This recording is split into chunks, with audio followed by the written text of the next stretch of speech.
Tonight, we're going to talk about amateur spectroscopy and more specifically about nighttime spectroscopy. So I'm going to go ahead and share my screen now. So this is how I structured the presentation. So I'll do a quick intro, talk about myself a little bit of shameless promotion. I'll talk about the equipment. Please hold off. If you have any questions, please hold off during this section. And then we'll move on to live acquisition of spectra on nighttime targets. During that time, I encourage you to unmute your microphone and ask as many questions as you would like, because we'll do short exposures. And so while we're acquiring the data, you know, it's kind of like watching paint dry. So you can ask questions. And then we'll try and process the data that we acquire together. And then I'll cover why I think amateur spectroscopy is such an amazing area to venture into. And then we'll do a quick Q&A at the end. All right. So a little bit about myself. So my name is Julian. And some of you know me from SJAA or TAC. You may also know me from my YouTube channel. If you're not yet a subscriber, now is the time to hit that subscribe button. And I talk about a variety of topics on my YouTube channel, including spectroscopy. Let me talk a little bit about the equipment we're going to use tonight. So this is my telescope. This is the ASCAR 151 PHQ. So that's a 6-inch refractor, a quadruplet Petzval refractor. A very, very nice refractor. I actually reviewed it on my YouTube channel almost 2 years ago, and I'm very happy with this telescope. It is mounted on an Ioptron CM70, and that mount rests on the Ioptron tri-pier. This is the mount, and you can see there's a little custom counterweight here. This is the spectrograph that we're going to be using tonight. So this spectrograph is called StarX. It started as an open source project where you could just download the STL files and print it yourself. And then you would order an optical kit from a company called Cheliac Instruments in France. And you would be able to assemble your spectrograph relatively easily, all by yourself, and get amazing results.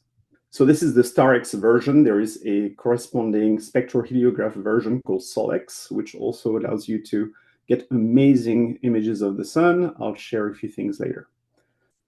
Right, so this specific version is a little bit different. It's an enhanced version, which was designed and is manufactured by a company called Azure 3D Print in France. So I actually reviewed this kit on my YouTube channel last October, I think. And you can still purchase it today using the discount code that I share in that video. And it's an amazing way to get into spectroscopy. It's relatively inexpensive. The 3D printed kit and the optical kit together, it's less than $1,000. And you get something that is extremely powerful. I have another, I'm going to stop sharing for just a minute so you can see my screen. Let me go back here so you can see me. I have a second StarX here. You can see in my hand.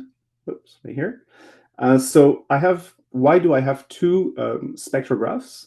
The one that we're going to use tonight that's attached to my telescope is configured in high resolution. So we are going to zoom in around the H-alpha line.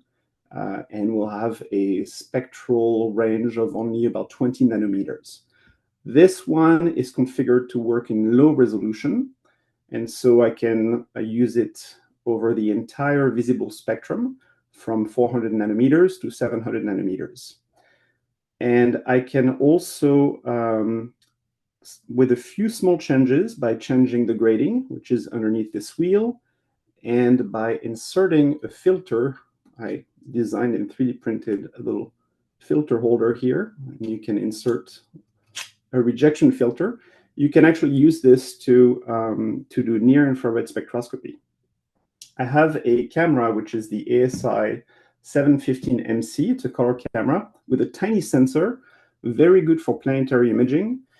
And that camera has the interesting characteristics of being very sensitive in the near infrared, to the point where beyond 800 nanometers, the Bayer matrix is pretty much transparent. So I actually haven't tried it yet, but I would like to do near infrared spectroscopy with this second spectrograph that I have and see what we can get with that. All right, let me share my screen again. So here's how the spectrograph works. This is how the starlight comes from the telescope. It hits a slit, which actually is not 10 microns. Mine is 15 microns. And the telescope focal plane has to be placed exactly where the slit is. And then you have a collimating lens, which turns this beam of light into a parallel rays of light. And then it hits the grating. And in my case, the grating has 2,400 lines per millimeter. And then there's an objective lens. And finally, the spectrum hits the imaging camera sensor. So this is an image of what the slit looks like. It's actually a mirror. And there's a tiny line here. I don't know if you can see it. There's another one here. This is actually a multi-slit. There are 4 of them with different width. So the one we're going to use tonight is 15 microns. And here the assembled spectrograph attached to my telescope. The science camera we're going to use tonight, which is here, is the ZW ASI 533mm Pro. And the guide camera here is the ZW ASI 220mm Mini. Okay. We're also going to use an electronic finder scope, which is the Skywatcher EvoGuide 50ED. By the way, amazing unit. I used to use those cheap guide scopes that use an achromatic lens, and I always got really bad results with those. The Skywatcher EvoGuide 50ED is really good. It's a little bit more expensive, but it produces very good images and pinpoint stars. So highly recommended. I mounted it to the handle of my telescope using a custom designed 3D printed bracket here. And we're going to use the ASI 120mm camera here. We're also going to use a mini PC and a Pegasus Astro power box for power distribution, dew heater control, and so on. And finally, we need a spectral calibrator. So this is the spectral calibrator that I used to use. That's not the one we're going to use tonight, but I didn't have a good photo of the new one. I do have a video I'll show you in a sec. But basically, the spectral calibrator, what it does is it allows you to inject monochromatic light into the spectrograph. And that monochromatic light is going to give you lines that are at well-known wavelengths, and that will allow us to calibrate our spectra. So I designed and 3D printed the Rolls-Royce of spectral calibrators, and it looks like this. It's also a telescope cover. So I have a quick demo. Let me show you if it works.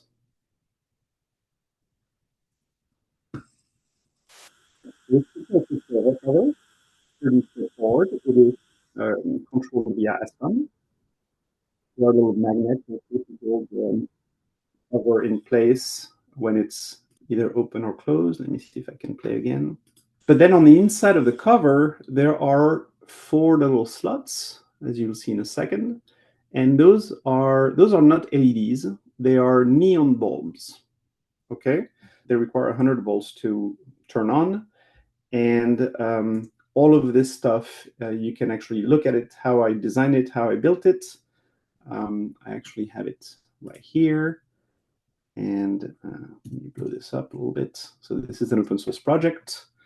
And I show the finished product, the demo that you just saw, all of the hardware, the schematics. You can even have the PCB printed by a company called PCBWay, for example. And then you solder your components. And then there's a 3D model that scales relatively well. And this is how to wire it. Okay? And then it is ASCOM compatible, so you can control it via Nina. And I'll show you how it works tonight. So that's what we'll be using. In terms of software tonight, what we'll be using is we'll be using Nina, PhD2, Carte du Ciel, and SpecInti. And I'll show you guys how all this works. So I'm on a Mac, but I'm going to connect to my mini PC using Windows Remote Desktop. So I have two instances of Nina running here. This one controls the mount and the camera attached to the electronic finder scope. And the other instance of Nina controls the science camera, the focuser, and the spectral calibrator. So let's take a look at my telescope. There it is. It's about 10 feet away on the other side of this wall. So let's go ahead and open the cover. And then we'll go ahead and look at our first target. In terms of targets, we're going to at least do one star. So by the way, guys, if you have any questions, now is the time, or like when we do the exposures, you can ask as many questions as you'd like, because we'll have a little bit of time. But we're going to start by looking at a pretty straightforward star, and that's Alpha Gemini, or Alpha Geminorum here. So let's go ahead and slew the telescope to it. All right. So I picked that star for a good reason. First of all, it's a relatively bright target. It's well placed in the night sky. And it is also a reference star. So there's a spectral database called the MILES database, and they provide reference spectra for a number of stars, and Alpha Gem is one of those. So there we are. So now we can go ahead and plate solve.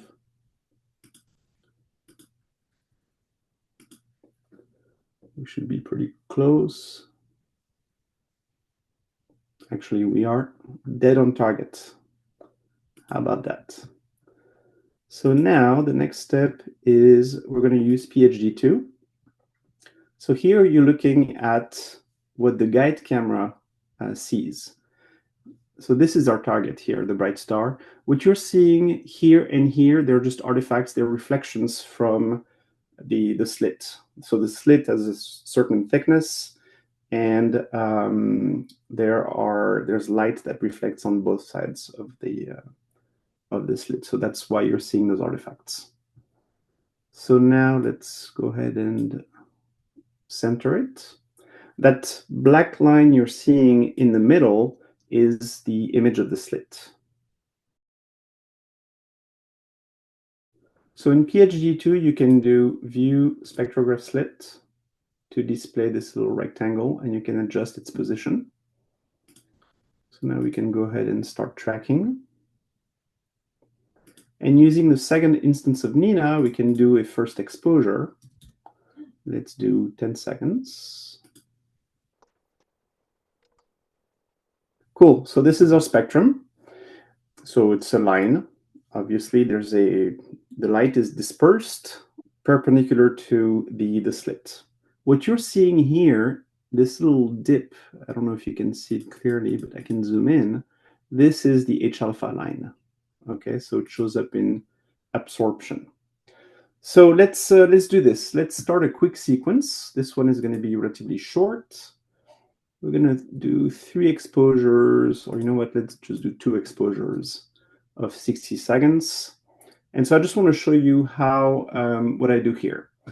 So precisely centering the target onto the slit is something that I have to do manually. Okay, this is not something that I'm able to automate today. Some people have been able to automate it with some level of success using scripting in an application called Prism. It's an application that's made by a French company. But I don't use Prism, and I've been thinking about how I could possibly automate this. This is a pretty interesting problem to solve. But up until now, what I do is I manually center the target onto the slit, and then I start my sequence. And so the sequence, what it does is it takes ROI exposures. So it uses, I have a plugin. I use a plugin called, I think it's called the Lucky Imaging plugin. Yeah. And it gives you, in Nina, it gives you a new container which allows you to take ROI exposures of arbitrary parts of your image. So what we are doing here is just 2 exposures of 60 seconds. And then the system is going to stop guiding, close the panel cover, turn the light on, do 1 ROI exposure with the neon bulbs on, and then turn the light off and then open the cover. So let's see what happens. This is the first image. It is going to come through here. There you go. So now you can see the H-alpha line pretty well. I just turned off the automatic stretching. And then we can also look at what happens here. So, sometimes I do 10 exposures of 15 minutes each. So I just start the sequence, do some stuff around the house, and all of this happens automatically. There's one instruction at the very end that's pretty important.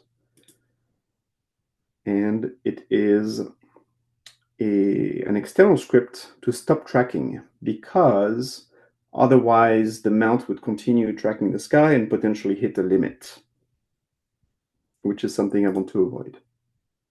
By the way, it's not possible to do a meridian flip. All right, so now the cover should close automatically. There you go. And then the lights are automatically turned on. And then there's a new exposure that started. And so the exposure here on the neon bulbs is just going to show like a barcode. We're going to see 5 relatively bright lines, emission lines, and those are have a very well-known wavelength. And the software we'll use to process those images is able to detect those lines and recognize them, and so it's able to do the calibration all by itself. I think I must have missed it, but how many cameras and what is each camera doing? Yeah, it's 3 cameras. Okay. So hang on, I'll go back to my slide in just a sec. Okay, so now we can see the barcode that comes from the neon bulbs. So if I go back to my slide real quick, specifically this one. All right, so you understand there's one camera here that's attached to the finder scope. So this Right. is just to do plate solving. And the reason I have to do this is because the field of view on the guide camera is too small, or the usable field of view is too small, and plate solving often fails. This is the guide camera. So that's what we connect to in PhD2. And this is the science camera. This is where we acquire the spectra. Make sense? So there's like a split mirror or something Yeah, there? the slit itself is a mirror. Okay. Yeah, and so it reflects the light towards the guide camera. There's a secondary mirror as well here, but yes, that's how it works. Make sense? Right. And you have to align the guide scope with the telescope very accurately then, or? Sort of accurately. This is something that I did a few nights ago, so I don't have to do it tonight. So, but yes, you have to align it. It doesn't have to be super accurate, but within a few arc minutes. Okay. Thank you. Any So other the questions? bottom line is you need to get it within the field of view with your guide scope, or I mean, not the guide scope, with your the one. Correct. So if we go back to what my finder scope sees, right? So this is our target, and this is what you see in PhD2. So as long as when the camera attached to the finder scope is able to plate solve and places the target in the middle of the frame, it should be roughly in the center of the field of view here. Okay. And then you move it around with the guide camera. And then I move it around first using the mount controls. And then I lock onto a start guiding, and then I can do some adjustments. So I'm going to show you again, because we're going to do another target. So this one, I just wanted to show you really quickly the procedure. So I picked another target, one that's a little bit more interesting because, I mean, the spectrum of, I can show you what the spectrum looks like, the one that we just captured. And it looks like this. There you go. Okay, so that's the spectrum we just captured, processed and calibrated. I did it right before the meeting started. So I picked another target, which is relatively interesting. It is a BE star. Okay, and so you're probably wondering, wait, what is a BE star? The BE star is a star of spectral type B, so a very hot star. But sometimes it has its H-alpha line in emission, right? I mean, if you look at most stars, and if you look at H-alpha, you're going to see an absorption line, like I just showed you, right? If we look at this spectrum again, most stars will have the H-alpha line in absorption because the outer layer of the star will absorb the light in that wavelength. But some B stars have sometimes their H-alpha line in emission, and that's because there's a cloud or a disk of hydrogen around that star, and there's dust and other material, and that is excited by the super high emission from that star, and then glows in H-alpha. Okay, so we're going to look at one of those. So B stars are pretty interesting, and they're the topic of a lot of research. And here, what I'm showing you is a website called BESS. So that's a database. And amateur astronomers and professionals can submit their spectra, and I do it regularly. So the star we're going to look at tonight is BN Gem. There you go. And so we can look at spectra that have been acquired by other amateur astronomers of the same star. So for example, there's an astronomer of the name DuPont who used a 16-inch telescope and a StarX spectrograph, and he obtained this spectrum. And you can see that the H-alpha line is in emission. Okay, so let's try and see what we get on this target.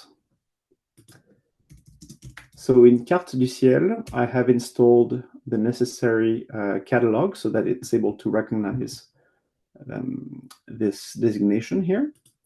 Let's glue the telescope to it. So again, feel free to ask any questions at this time. All right, so the spectrum that you just showed either was two different emission spectras with a hole in between, or else it was one wide emission spectra with a HA notch in it. Okay, so you're talking about this here, right? So this is actually a really interesting, this is a really interesting question. Maybe we can tackle this a little bit later in the presentation, or while I'm doing an exposure. Okay, so let me get back to this in just a minute. All right, so I've centered our new target here, and there it is. It's right here. Okay, and when we're pretty close, I can click on a star, start guiding, and then you have something called adjust log position in PhD2. I think it's in the tools. Yeah, adjust lock position. And this allows you to precisely center the target onto the slit. All right, maybe we can try to do a quick exposure here. This is a dimmer star. Let's see what we get. So what would happen if it's not perfectly centered? Would the spectra be too dim because you're not yeah, or you won't see anything. Okay. All right, so this is our spectrum. So it's pretty dim, so we can go ahead and restart the sequence here. And then we'll do slightly longer exposure. We'll do 3 of them. That will give us 6 minutes, so I can answer questions during that time. All right, there you go. And how sensitive are your results to atmospheric conditions, weather, that sort of thing? Yeah, I'll answer this question first, and then I'll remember to go back to the other gentleman's question. So, I mean, the atmosphere is something that we have to take into account. Professionals do too. It is possible to correct for it to some extent. And the software I'm going to use to process the spectra, called SpecINT, is able to do this. So there's multiple corrections that you have to apply. One that we'll cover in just a little bit. I don't want any spoiler, spoiler at this time. Okay. And but there's also like the removal of telluric lines, which is possible using the software. Interesting. So the atmosphere is something that we have to take into account. Now, the thing is, when you submit a spectrum to a professional database, like the BEST database that I just showed you guys, you don't correct you correct only for some things. You correct for your specific instrument, but you don't, for example, they ask you specifically to not remove the telluric lines. And there's a reason for that. They actually use those lines to validate that your spectrum is correctly calibrated. Okay. And then ambient light is also not, you can correct for that as well. So like whatever stray. Yeah. So in high resolution, it's not a huge deal. In low resolution, it is a big deal. So you will see the spectrum of the light pollution. Okay. You will see also the spectrum. Like there are natural lines that will appear. Like, for example, the ionized oxygen lines will show up. And those are either from sky glow or in some cases even from auroras. You can actually see those very easily in San Jose. So, but the biggest problem for me, at least, is the continuum light pollution that comes from LED lights. Right. That can be somewhat. I mean, the software that I use to process my spectra is able to subtract that from the spectrum. So it's kind of like DBE in PixInsight, but you are left with the noise. And that's a big problem when you're going after faint targets. Okay. Thank you. So the other gentleman asked, why do we have this kind of weird profile? So B stars have interesting profiles that change over time. So some stars, I should probably show you guys. There's another website called, I didn't have it open, but I wanted to show you why I picked those targets. So B stars, some of them require they require a lot of observations because they evolve very fast. So if we look for our star, B and Gem, okay, you see it's green. They ask for one spectrum every year because that one doesn't change that much. However, some other stars can change very rapidly, and so they ask for one spectrum every day. Okay. So on some stars, you'll see the spectrum will look like this one day, and the next day it will look different. So why does it look exactly like this? It's because the cloud that surrounds that star, in this case, is a disk, and it just so happened to be aligned with our line of sight. And that's what creates these two peaks. The peak on the left is the part of the disk that turns towards us. Okay, so it's Doppler shifted towards the blue, and the peak on the right is Doppler shifted towards the red. And you have a trough in the middle. So that's because, again, it's a disk that's aligned with our line of sight. If it's not aligned with our line of sight, the profile will look different. There are, if you're interested, there is a good Wikipedia page on BE stars, which explains, there are also a lot of books that explain why you're seeing the spectrum that you're seeing. Okay, so in this case, it's not super obvious. By the way, this is what's called a 2D spectrum. What you're looking at here is called a 2D spectrum. And the goal of processing is to turn a 2D spectrum into a spectral profile, which this is a spectral profile, okay? And you'll see that the processing, spectral processing is surprisingly similar to processing in astrophotography. A lot of the same concepts apply. All right, so we're almost done here. Any other question? Are you doing a region of interest on the sensor? Because this is Yeah. a square sensor, right? Like we're not seeing the squares. Correct. So here you can see, I don't know if you can see my pointer very well. You can see this is the region of interest I picked, and I have to pick the same one every time because my darks and biases were done on the same exact region of interest. So I didn't choose these numbers randomly, okay? But I mean, like everything else is black in the image. So that's why it makes sense to use an ROI in this case, because you only really care about the central portion. Well, why don't you reduce the height? Do you need that, like most of it is still black, right?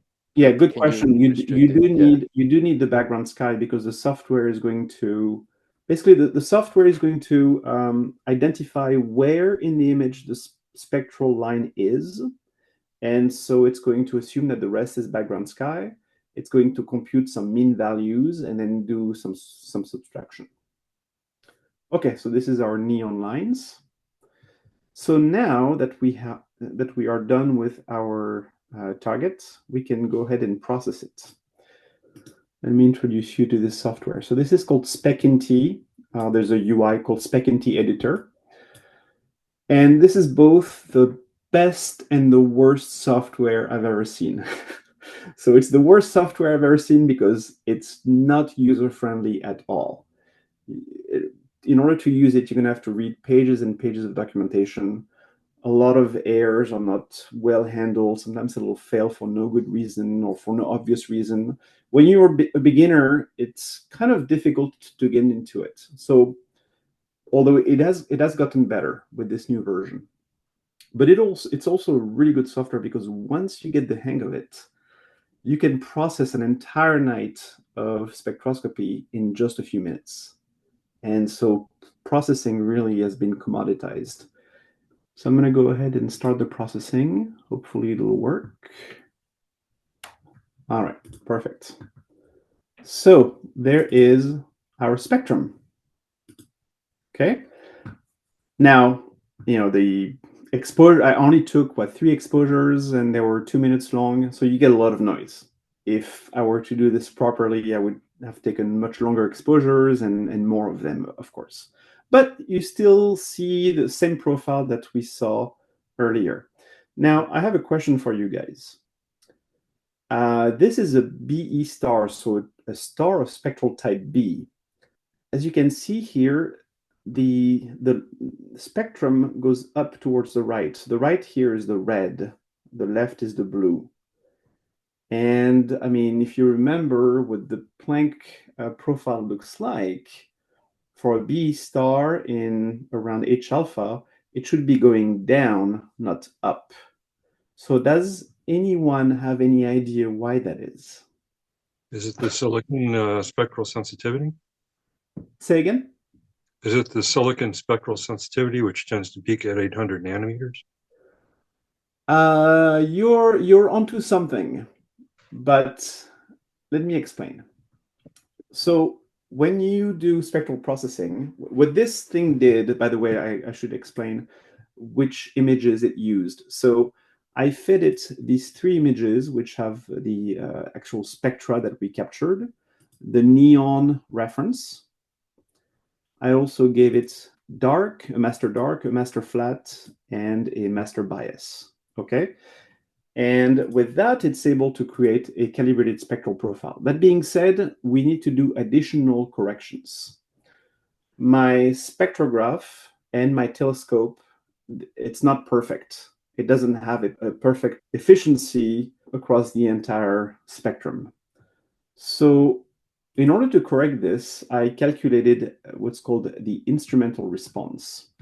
And explaining how I did that is a little bit beyond the scope of this presentation, but I had it commented out, and now I'm going to uncomment it, and we're going to process the same spectrum again, and then we're going to see the impact that makes on the final spectrum. So you can see it does, this is interesting, I should probably bring it up. All right, so now that looks a lot better. That looks like what you would expect, right? It goes down when you go towards the red.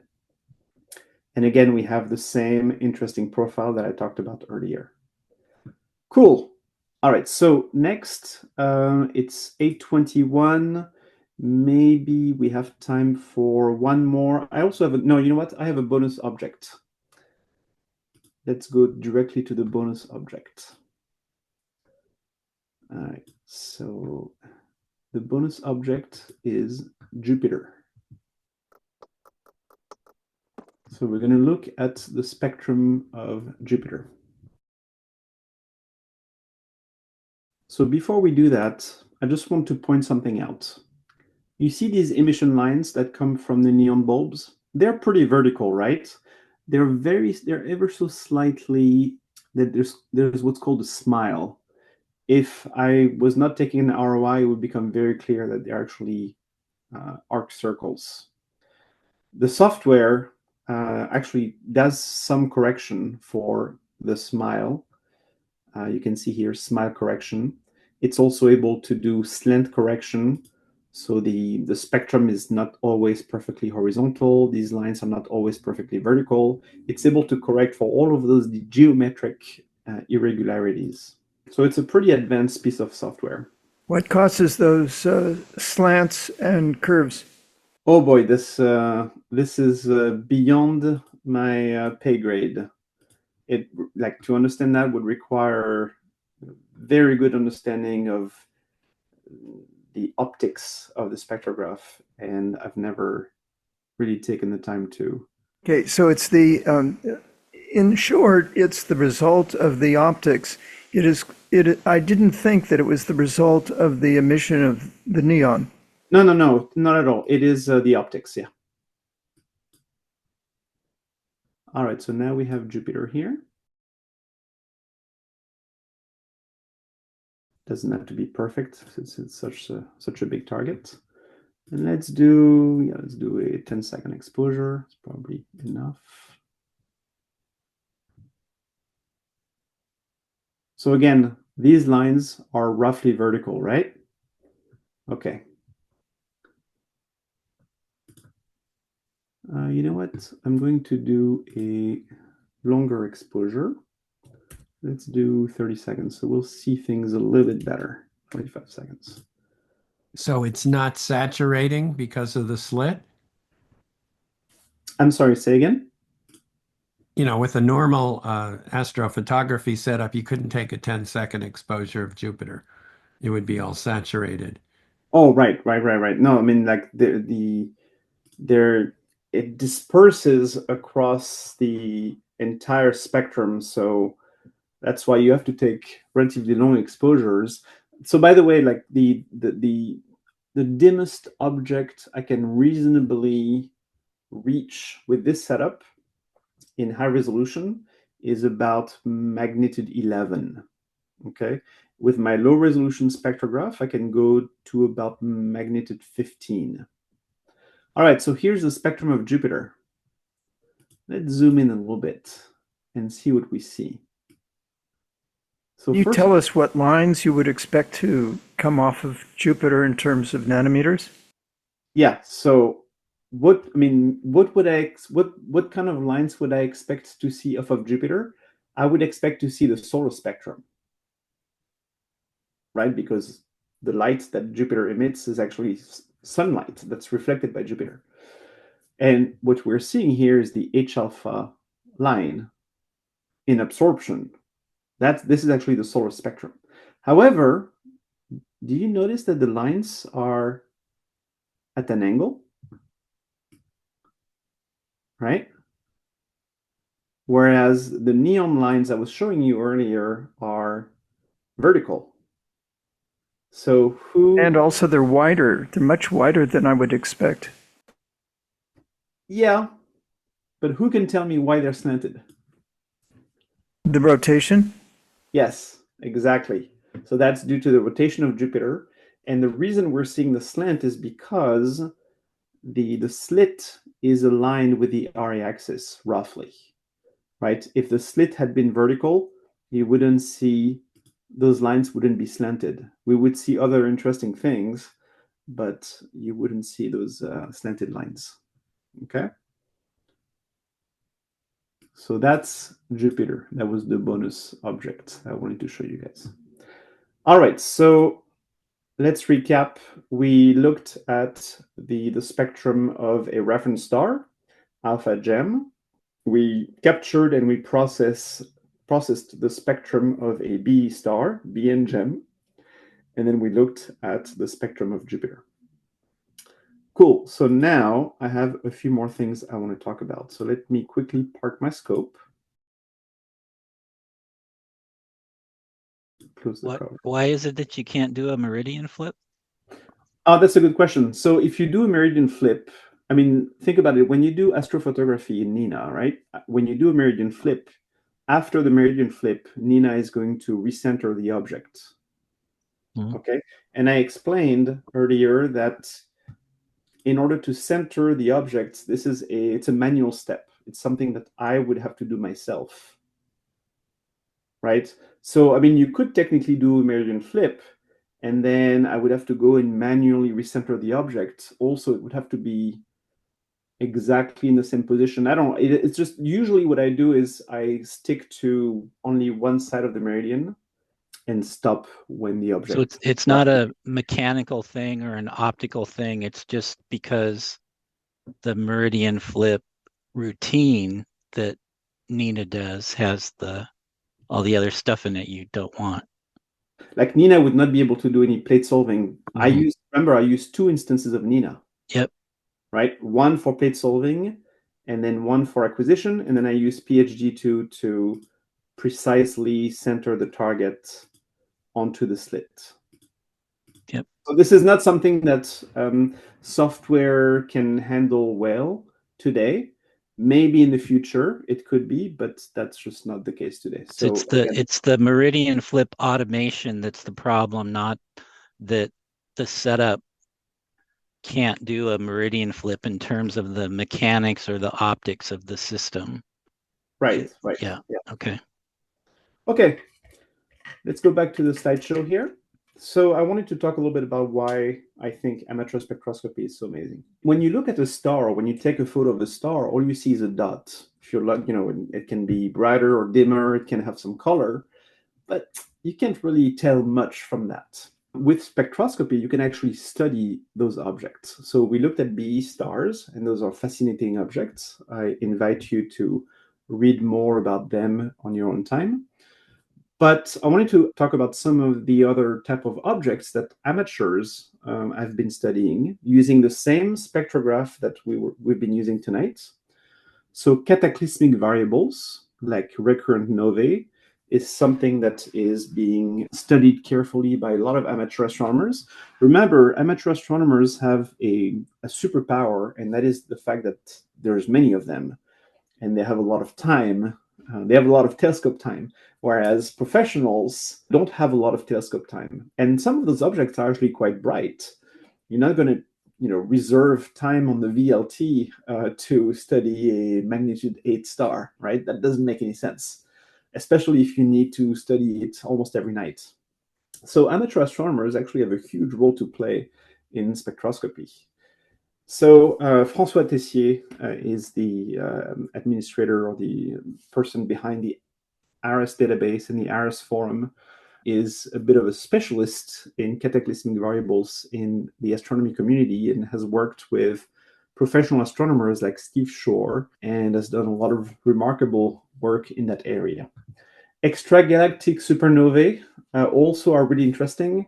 Robin Leadbeater from the UK is someone who's done a lot to categorize supernovae. As soon as they're announced, sometimes he's able to point his telescope, and before professionals, he's able to say, oh, it's a supernova of this type or of that type, using a very simple spectrograph. So there's a lot of interesting work to do there. I've done a low-resolution spectrum of a magnitude 15 extragalactic supernova with a smaller telescope than the one you just saw. So it's pretty cool. Spectroscopic binaries. That is also a fascinating topic, and I've actually participated in a study that resulted in the publishing of a paper, which you can see here. This was a StarOS campaign. So I'll talk about StarOS in just a little bit. But this paper is fascinating because with a lot of observations, they were able to do some amazing things. First, they were able to get an amazing accuracy of 0.014 angstrom. I'll say it again, 0.014 angstrom. Right, so my spectrograph, the one we used tonight, has a spectral resolution of 0.3 angstrom.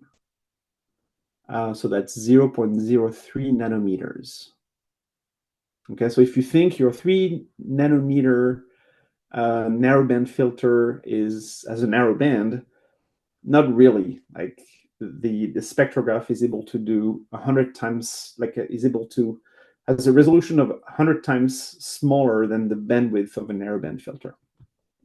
But by collecting a lot of different data from a lot of different people, they were able to reduce the resolution down to 0.014 angstrom, which is just unbelievable. In terms of Doppler shift or Doppler velocity, I think that comes down to something like 500 meters per second or something like that. So I think it's enough to detect Doppler shift for some of the bigger planets orbiting or other stars. And then they also did some really interesting math using Python to disentangle the spectra of the 2 companion stars. So again, it's a spectroscopic binary. There's two stars orbiting each other, and with some clever math, they're able to disentangle the 2 spectra, which is just fascinating. And also one of the stars has an interesting profile. You can see here, there's a little break. I forgot exactly what this is caused by, but there's a lot that can be learned from the spectrum of a star. All right, let's go back to this. Asteroids and comets composition. So this is something that some amateur astronomers also study very carefully, specifically comets. There's a lot of things that can be learned from the spectra of comets. You can see the auroras on Jupiter. So I think I have it somewhere here. This is done by a very famous French amateur astronomer called Christian Bulle. He's the person who created the SOLEX and StarX project. And here he shows how he was able to detect the polar arc around Jupiter. So which is just unbelievably fascinating that he was able to do this with a relatively simple telescope. And kind of an old spectrograph already. So that's one thing that can be done. Io's sodium cloud. So Io is one of Jupiter's satellites, and it's a very active satellite. It has a lot of volcanoes, and there is a sodium cloud around Io. And so some amateur astronomers, like you can see here, have been able to detect the sodium cloud around Io. So this is all in French, but it's just another fascinating thing that people have done with very small telescopes. By the way, here I think Guillaume Bertrand was using a 80 millimeter refractor, something like that, 72 millimeter refractor f6. So that shows you that with very, very humble telescope, you can just do amazing things. You can also detect Mercury's exosphere and look at its composition. So I think I have, so the detection of the doublet of the sodium doublet around Mercury. So this is also done by Christian Buhl. With a small amateur telescope, you can uncover the existence of dark matter. So some amateur astronomers have looked at the spectrum of ciphered galaxies. So those are galaxies with active galactic nuclei. And they do different slices of the galaxy. And from that, they're able to draw a rotation curve. And they're able to demonstrate that it doesn't follow the Keplerian laws of motion, which means that something else is causing the stars to move faster than they should on the periphery of the galaxy. So again, this was done with a very small telescope. This is an 8-inch telescope. Okay. You can also image stellar surfaces using a technique called Doppler tomography. So again, think about it. You take the VLT, or you take Hubble or JWST, you point them at the stars, all they're going to see is a dot. And yet, amateur astronomers equipped with their little telescope in their backyard and a 3D printed spectrograph are able to image the stellar surfaces and show that there are dots or spots on the surface of the star that are moving. So this uses a technique called stellar tomography. So stellar tomography is it's a little bit complicated to explain how it works, but it's the same exact system that's used in a CT scan.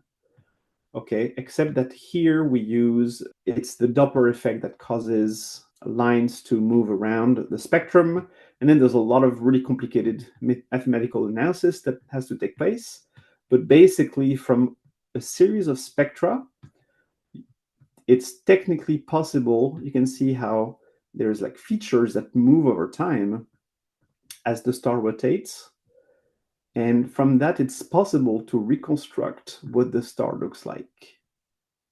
And it's also possible to figure out the angle of the rotation axis compared to our line of sight.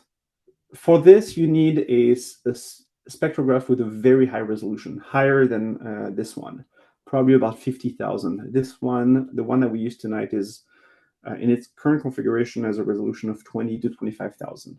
So with a spectrograph that would be able to go about twice as far in terms of spectral resolution, this is technically possible.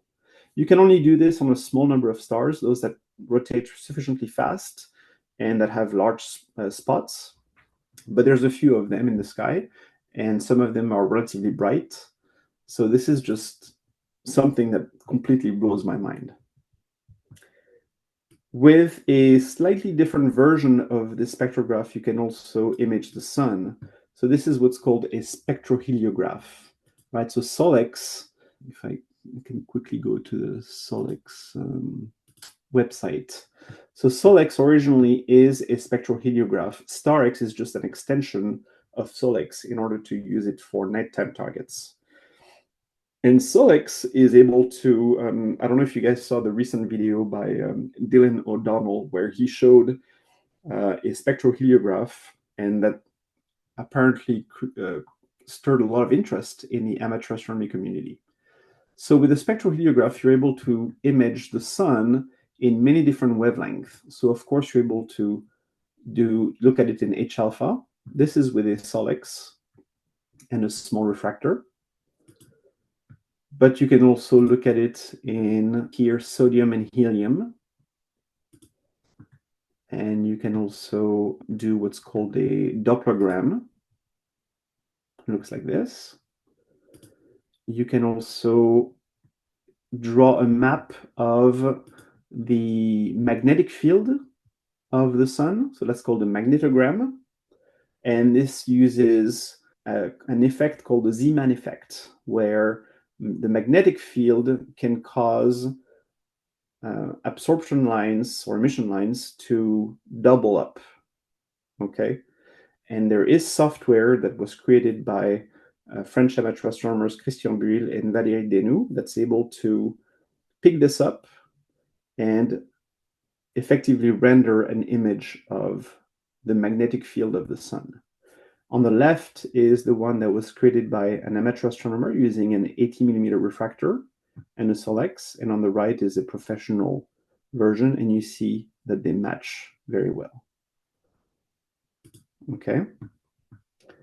Some amateur astronomers even have remotely operated semi-professional setup.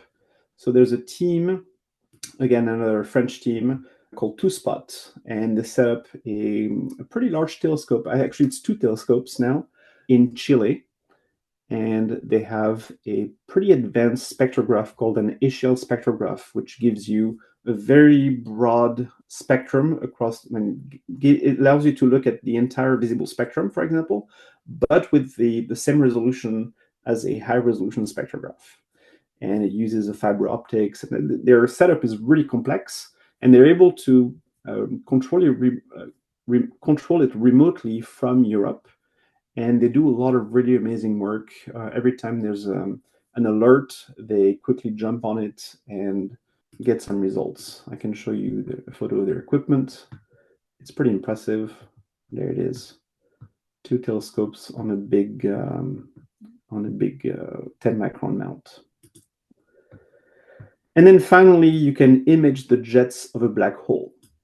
From your backyard in San Jose, you can image the jets of a black hole. And I'm not kidding about that. So this is something that I actually participated in a couple of years ago. So there was a program that was organized by that Staros Association, which I'll talk about in just a minute. And the idea was to image a target called SS433. So that's a summer target. It's kind of a dim, it's a magnitude 13 object. And there's a really good book about it, by the way, that you can pick up used on Amazon, The Quest for SS433. I highly recommend it. It's really interesting. But basically, this is a binary system. There is a black hole and a large star. I forgot what the spectral type is. And the black hole so there's an accretion disk, and then there's a jet. So what we did, there was a group of amateur astronomers in France, and I participated in it as well from here.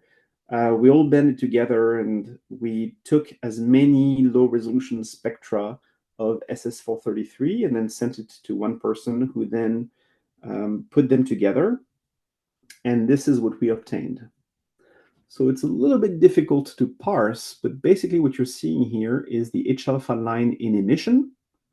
It's in emission because the accretion disk around the black hole emits a lot of that light. And then there's an interesting feature that you can see here, and that is also H-alpha line, but it is Doppler shifted at a different amount depending on the day.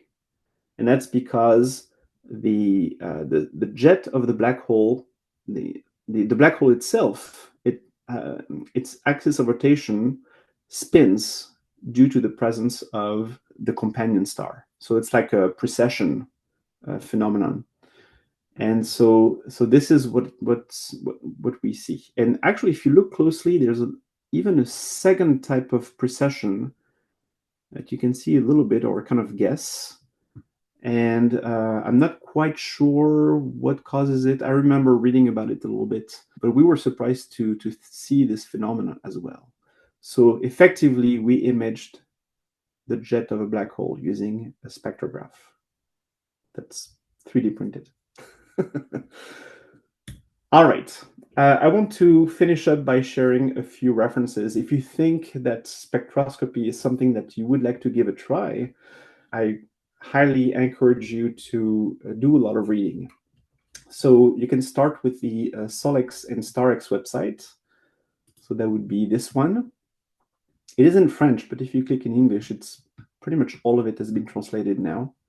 And it will give you a pretty good overview of what this spectrograph is about. It explains how to build it, if you want to build it yourself. And there's a lot of really interesting stuff here. Processing, stars. So Christian Buhl and Valérie Denou put a lot of work into this. All right, the next one is, oh yeah, there is a mailing list that you can join if you'd like. So this is the URL for it. And then there is the STAROS project. So the STAROS project is basically observing campaigns for amateur astronomers. And you can look at some of those campaigns that are still open. And the data is freely accessible by anyone. And some of those campaigns eventually result in papers being published. So this is a really cool project. It's been kind of quiet lately, but I hope that they'll restart and do more campaigns soon. It's a lot of fun. SunScan. So SunScan is an interesting project. This is for if you're interested in spectroheliography, or basically imaging the sun using a spectroheliograph. The SunScan is sort of the equivalent to the C-Star, right? So the C-Star, you just turn it on and it just does everything and works. The SunScan is basically the same concept. There's an iPhone app or an Android app, and then you can control this little device. You roughly point it towards the sun, and you can obtain some amazing images. You can also purchase this whole thing already made from Azure 3D Print. Chiliac Instruments is a company in France. They sell spectrographs that are fully assembled and ready to go.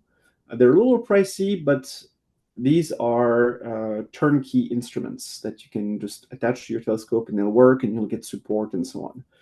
They also sell optical kits for Starex and Solex. So this is a really good company. And they also sell books about spectroscopy. Azure 3D Print is it's a 3D printing company in France. They are specialized in doing equipment for amateur astronomy, not just spectroscopy, but they have that custom version of Solex and Starex, which I have. I highly recommend it. It's really, really good. And I have a review of their Starex Pro on my YouTube channel if you're interested. There's the RS Forum, a little bit more advanced, I would say, but lots of interesting discussions. And then I put Christian Buhl's website and YouTube channel. Unfortunately, a lot of the videos are in French, but with YouTube's auto-translate feature, you can kind of get the gist of what he says. It's really fascinating. Cool. I think I'm done. So now if you have any questions, I'll stop sharing my screen. And I'm happy to answer or try to answer any questions you might have.